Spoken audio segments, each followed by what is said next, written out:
தந்தை மகன் தூய ஆவியாரின் பெயராலே ஆமென். பரிசுத்த ஆவியை வாரும், நமக்கு தேவையான ஆசிர்களையும் வல்லமையும் ஆற்றலையும் தந்து நம் நாள்தோறும் நம் ஆண்டவர் இயேசு கிறிஸ்துவின் உகந்த பிள்ளைகளாக வாழ வளர நம்மை ஆசிர்வதியும்.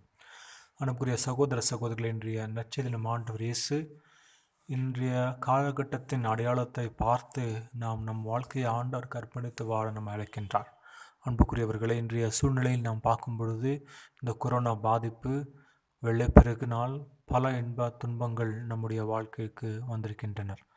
ஆகவே நம்முடைய வாழ்க்கைக்கு தேவையான வல்லமை, நம்முடைய வாழ்க்கையின் அடிப்பாயம், நம்முடைய வாழ்க்கையின் ஆதரவு, நம்முடைய வாழ்க்கையின்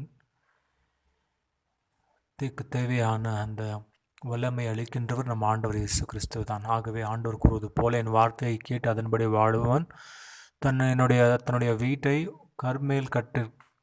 ஒரு கல்லின் மேல் கட்டின அந்த முன்மதி உள்ளவனுக்கு அவன் போன்றவன் என்று கூறுவது போல, நம் ஆண்டவர் இயேசுவை வார்த்தை அவரை பற்றுக்கொண்டு வாழ்ந்து இந்த ஆண்டோர் வருகைக்கு நம்மையும் ஆயத்தமாக்கி கொண்டு அவருடைய இதயத்துக்கு நம்முடைய பிள்ளைகளையும் நம்முடைய வீட்டையும் இந்த உலகத்தையும் அர்ப்பணித்து நாம் ஜெபிப்போம். இயேசுவின் இருதயமே என்றும் இறங்கிடும் அருள் மாயமே, உந்தன் ஆசையும் அருளும் சேர்ந்து வந்தால் எங்கள் ஆனந்தம் நிலை பெருமை. இறைவனுக்கு இதயம் உண்டு, அந்த இதயத்தில் இரக்கம் உண்டு. இறைவனுக்கு இதயம் உண்டு, அந்த இதயத்தில் இரக்கம் உண்டு.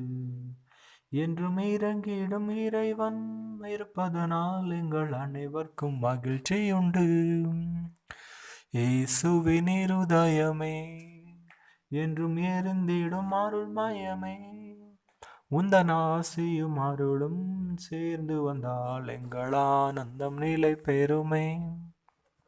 ஜெபிப்பமாக.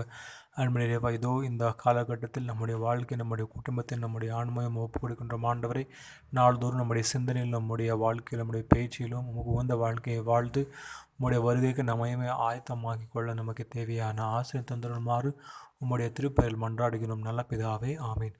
ஆண்டவர் உங்களுடைய இருப்பராக. எல்லாம் உள்ள இறைவன் தந்தை மகன் தூய ஆவியானோர் ஆசீர்வதிப்பாராக. ஆமீன்.